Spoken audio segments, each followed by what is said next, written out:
मुसलमान का नेता ओवैसी है और मुसलमान ओवैसी को वोट देंगे। कोई चाहता है कि तेजस्वी को दे देंगे, कोई चाहता है कि नीतीश को दे देंगे। ऐसा अब होने नहीं जा रहा है। ये एक झांकी है, लड़ाई अपनी बाकी है। दिल्ली को हम लोग घेर देंगे। मतलब मुसलमान का मतलब कांग्रेस, कांग्रेस का मतलब मुसलमान। మంచి మర్యాద లేని ఎదవల్లారా ఏం జన్మరా మీది? నమ్మ బతుకు బురదలో పంది బతుకుతుంది, నువ్వు బతుకుతున్నావు ఎందుకురా? ఎదవన్నారు ఎదవ ఏమిరా ఉపయోగం దేశానికి నీ వల్ల?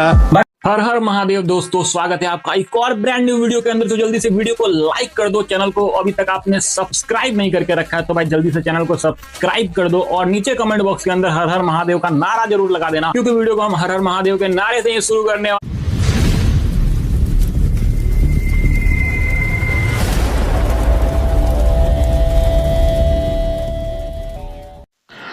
నమస్కారం ప్రేక్షకులు అందరికీ నమస్కారం అండి. ఎలా ఉన్నారో మంచిగున్నారా? సో ప్రేక్షకులు ఈ వీడియోలో చూద్దామంటే ఒక గంజాయి మొక్కన నల్లా, క్రిస్టియన్ మొక్క నల్లా, మళ్ళీ ఎర్ర మొక్కన ఈవిడ జమినీ మీడియా అనేసి ఒక ఛానల్లో మాట్లాడుతుంది. మన అర్ణబ్ గోస్వామి రిపబ్లిక్ భారత్ ఉంది కదా, నేషనల్ ఛానల్.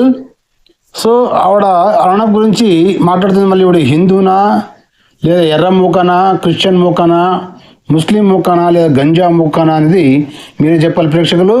సో ఈవిడ అర్ణబ్ గురించి ఏదో చెప్తుంది. మళ్ళీ విని మరిన్ని క్వశ్చన్లో ప్రశ్నలు అడదామండి. వచ్చామా ఎర్రముక్క?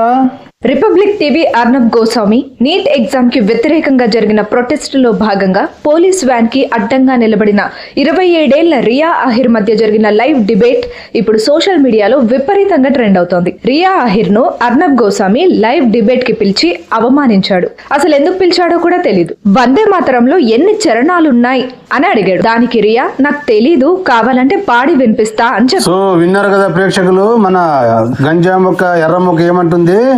అర్ణబ్ గోస్వామి రియాని పిలిచికేసి అవమానించాడు. నీట్ ఎగ్జామ్ గురించి స్ట్రైక్ చేసింది కదా, రియాని పిలిచి అవమానించాడు. అవమానం ఎందుకు అవుతుంది? ఎందుకు పిలిచాడో తెలియదంట. ఎవరికి తెలియదు? నీకు తెలియదు ఎందుకు పిలిచాడని? ఏమో ఆయనకు తెలీదా? మళ్ళీ ఆమె తెలుసుకోకుండానే డిబేట్కి వచ్చిందా కదా ప్రేక్షకులు? అవునా కదా? ఇప్పుడు వందే మాత్రం ఎన్ని చరణాలని అర్ణబ్ గోస్వామి అడిగాడు. మరి ఎన్ని చరణాలు చెప్పాలి కదా, నాకు తెలియదని చెప్పింది కదా. మరి తెలియనప్పుడు నేను పాడి వినిపిస్తానంటే ఎలా ఉంటుంది? నీకు చరణాలు తెలియనప్పుడు ఎలా పాడతావు? ఈ చిన్న జ్ఞానం కూడా లేదా నీకు? నువ్వు జర్నలిస్ట్ కదా ప్రేక్షకులు? సరే ముందు వినండి. అయినా అర్ణబ్ పిచ్చి పట్టినట్టు ఎన్ని చరణాలు అంటూ అసలు నువ్వు ఈ దేశ పౌరురాలివేనా అని లైవ్ లోనే నవ్వుతూ కనిపించాడు. నిన్న కాక మొన్న చట్టం చేసిన వందే మాతరం గురించి నీకు తెలుసా అని ఒక ఆడపిల్లను అవమానించడం అర్ణబ్ వెకిలితనానికి నిదర్శనం. నేను వందే మాతరం పాడి వినిపిస్తా అని ఆమె చెబుతున్నా వినకుండా ఆమెను అవమానించే రైట్ అర్ణబ్ కి ఎవరిచ్చారు? ప్రేక్షకులు విన్నారు కదా, ఈ ఎర్రమ్మకి ఏమంటుంది? అర్ణబ్ గోస్వామి ఆమెని నేను పాడతా అంటే కూడా ఎన్ని చరణాలు అని అడుగుతుంటే, అవమ్మా ఎన్ని చరణాలు అడిగినప్పుడు ఇన్ని చరణాలు ఉండవు, లేదు నాకు తెలియదు అని చెప్పింది కదా. మళ్ళీ నీకు చరణాలు తెలియనప్పుడు ఎలా పాడతావు అని అడిగాడు. అవునా కదా? ఆయన ఆమెను పిలిచి అవమానించే హక్కు, రైట్స్ అర్ణబ్ గోస్వామికి ఎవరు ఇచ్చారని అడుగుతున్నావు. మళ్ళీ ఇప్పుడు అర్ణబ్ గురించి మాట్లాడడానికి హక్కు నీకెవరు ఇచ్చారు? రైట్స్ ఎవరు ఇచ్చారు కదా ప్రేక్షకులు? నీకెవరు ఇచ్చారు హక్కు? ఆయన జర్నలిస్టు, నేషనల్ టీవీ వాడు ఎవరైనా డిబేట్ పిలుస్తాడు, ఏం ప్రశ్నలు అడుగుతాడు. ఇప్పుడు నీవు జమినీ మీడియా పెట్టుకున్నావు కింద, నువ్వు వెళ్ళి వేరే వాళ్ళ ప్రశ్నలు అడగతావా? నువ్వు ఇప్పుడు వేరే వాళ్ళ ప్రశ్న అడగాలంటే నీకు ఎవరు ఇచ్చారు రైట్స్ ప్రశ్న అడగడానికి? వాళ్ళకి పత్రకర్తలకి, న్యూస్కి, టీవీ వాళ్ళకి రైట్స్ ఉంటాయి. ఆ మాత్రం తెలియదు దానికి కదా ప్రేక్షకులు? టీవీ వాళ్ళు ఎక్కడికైనా వెళ్ళి మైక్ పెట్టి ప్రతి ఒక్కరిని ప్రతి ప్రశ్న అడతారు. దానికి సమాధానం చెప్పాల్సిన జవాబుదారి వాళ్ళకు ఉంటుంది కదా ప్రేక్షకులు? సో ఈ చిన్న జ్ఞానం కూడా తెలియదు. ఎందుకంటే వీళ్ళు ఎర్ర ముక్కలు అయిన తర్వాత, లేదా క్రిస్టియన్ ముక్కలు అయిన తర్వాత, లేదా ముస్లిం ముక్కలు అయిన తర్వాత, లేదా గంజా ముక్కలు అయిన తర్వాత ఇలాగ చిన్న మెదడు దెబ్బతింటుంది అనమాట. రైట్స్ ఎవరు ఇచ్చారంటే అడుగుతుంది. మీడియా వాళ్ళకి రైట్స్ ఉంటాయి అడగడానికి, ఆ మాత్రం తెలియదు కూడా మైక్ పట్టుకుని చెప్తుంది అనమాట కదా ప్రేక్షకులు? సరే ముందు వినండి. నేను ఛాలెంజ్ చేసి చెప్తున్నా, మీరు చేసిన చట్టం భారతదేశంలో ఉన్న 150 కోట్ల మందిలో ఎంతమందికి తెలుసు? ఇలాంటి చీప్ ట్రిక్స్ అర్ణబ్ ఛానల్లోనే మనకు ఎక్కువగా కనిపిస్తుంటాయి. అరే ఎర్రముక్క, 150 కోట్ల మంది నెలలేక మొన్న వచ్చిన వందే మాతరం చట్టం ఎంతమంది తెలుసు అంటే నువ్వు అడుగుతున్నావు కదా. ఆ వందే మాతరం రాష్ట్ర గీత ఎప్పటి నుంచి ఉంది నీకు తెలుసా? ఎప్పుడు రాశారు నీకు తెలుసా? 1939లో రాశారు, అవునా? మళ్ళీ అప్పటి నుంచి ఇప్పటి వరకు ఆ రాష్ట్ర గీతాన్ని ఎందుకు తెలియనట్లు చేసిన ప్రజలకి తెలియనట్లు చేసింది ఎవరు? అది చెప్పాలి కదా నువ్వు ప్రజలకి. మళ్ళా ఎంతమందికి తెలుసు అంటున్నావు కదా, ఎంతమందికి తెలియదు కదా. ఎందుకు తెలియదు? ఎందుకు తెలియనట్లు చేశారు?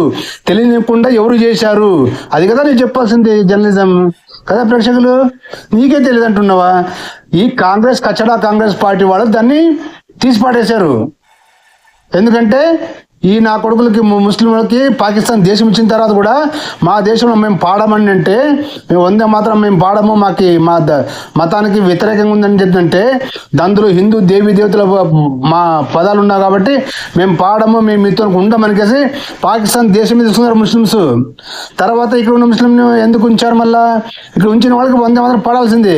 కానీ కచ్చడా కాంగ్రెస్ పార్టీ దాన్ని ముచ్చి జనాలకు తెలియకుండా చేసింది. ఈ మాత్రం తెలియదా నీకు? నిజాలు చెప్పు నువ్వు. అర్ణబ్ గోస్వామి నిజాలు చెప్తాడు, నీ శాతం నిజాలు చెప్పు కాదు. మొన్న ఆయనను అరెస్ట్ చేసిన పోలీస్ ఆఫీసర్ ని వేరే అంశం ఇంటర్వ్యూకి పిలిచి నన్ను అరెస్ట్ చేయమని ఎవరు చెప్పారు, చెప్పు చెప్పు అని అడిగాడు. దానికి ఆ పోలీస్ ఆఫీసర్, అసలు నువ్వు నన్ను లైవ్ కి ఎందుకు పిలిచావు, ఏం అడుగుతున్నావు, నీకు సెన్స్ ఉందా అని అడిగినా సిగ్గు లేకుండా నన్ను అరెస్ట్ చేయమని ఎవరు పంపారు, చెప్పు చెప్పు అంటూ అడుగుతూనే ఉన్నాడు. దాంతో ఆ పోలీస్ ఆఫీసర్ డిబేట్ నుంచి వెళ్లిపోయారు. అక్కడితో ఆగకుండా అర్నబ్ నా క్వశ్చన్ కి ఆన్సర్ చెప్పలేక పారిపోయాడు అంటూ చిల్లర జర్నలిజం చేస్తూ వెళ్లిపోయాడు. అవునా? అర్ణబ్ గోస్వామిని ఎవరు అరెస్ట్ చేయమని అడిగితే తప్ప? వాడు చెప్పాలి కదా, నువ్వు ఎందుకు పిలిచావు, ఏం మాట్లాడుతున్నావు అంటే అడిగిందని. ప్రతి జర్నలిజం అంటే అది కదా. జర్నలిజం అంటే ఏంటి నీకు తెలీదా? నువ్వెలా జర్నలిజం అయ్యావు? ఎవరు ఏ ప్రశ్న అడిగితే దానికి సమాధానం చెప్పాలి. డిబేట్లో వచ్చినప్పుడు, టీవీలో వచ్చినప్పుడు అదే కదా డిబేట్ అంటే. పత్రకర్తలు జర్నలిస్ట్ ఏం క్వశ్చన్ అడిగితే దానికి ఆన్సర్ చెప్పాలి.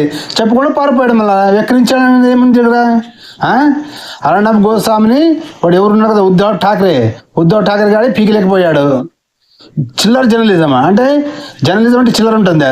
పోనమ్మ నోట్ల జర్నలిజం ఎలా ఉంటుంది చెప్పు నాకు. రియా అహిర్ తో జరిగిన డిబేట్ లో దేశభక్తి, నేషనలిజం గురించి డిస్కషన్ వచ్చినప్పుడు రవీంద్రనాథ్ ఠాగూర్ చెప్పిన ప్రిన్సిపల్స్ ని రియా అహిర్ కోట్ చేశారు. దీనిపై అర్నబ్ స్పందిస్తూ ఇండియా అనేది ఒక దేశమే కాదు అని రాహుల్ గాంధీ అంటున్నారు, మరి అది కరెక్టేనా అని అడిగాడు. నాకు తెలియక అడుగుతున్నా, అసలు మన దేశభక్తిని అంచనా వేయడానికి అర్నబ్ ఎవడు? మనం రాహుల్ గాంధీని, మోదీని, అర్నబ్ ని ఎందుకు ఫాలో అవ్వాలి? అవునా? అర్నబ్ గోస్వామిని, మోదీని, అమిత్ షాని మనం ఎందుకు ఫాలో కావాలా? అవునా? బాబా చెప్పు. ఎందుకు ఫాలో అవ్వాలంటే ఆ మాత్రం తెలియదు నువ్వు జర్నలిస్ట్ అయినావు. ఎందుకు ఫాలో అవ్వాలంటే మన దేశంలో ప్రజాప్రభుత్వం ఉంది, సంవిధానం ఉంది, ప్రజలు ఓట్లేసి గెలిపించిన వాళ్ళు ఏమి గవర్నమెంట్ వాళ్ళు నడిపిస్తున్నారు కాబట్టి వాళ్ళ మాట వినాలి. నేను వినను అంటే దానికి మళ్ళీ కానూన్ ఉంటావు కదా, తప్పదు మళ్ళీ శిక్షణకి. సరే ముందు చెప్పు. మన దేశానికి ఒక కాన్స్టిట్యూషన్ ఉంది, ఆ కాన్స్టిట్యూషన్ ని మనం ఫాలో చేయాలి, అదే మన డ్యూటీ, అంతే. ప్రతి అడ్డమైన కుక్కకి మన దేశభక్తిని ప్రతిరోజు ప్రూవ్ చేసుకోవాల్సిన అవసరం లేదు. అవునా? నీవు కుక్కనా? అరే నాకు తెలియదు కదా. ఓహో అరుస్తున్నావు కదా, కుక్కనేలే. అవులే. ప్రతి అడ్డమైన దేశభక్తి తెలుసుకునే అవసరం లేదా?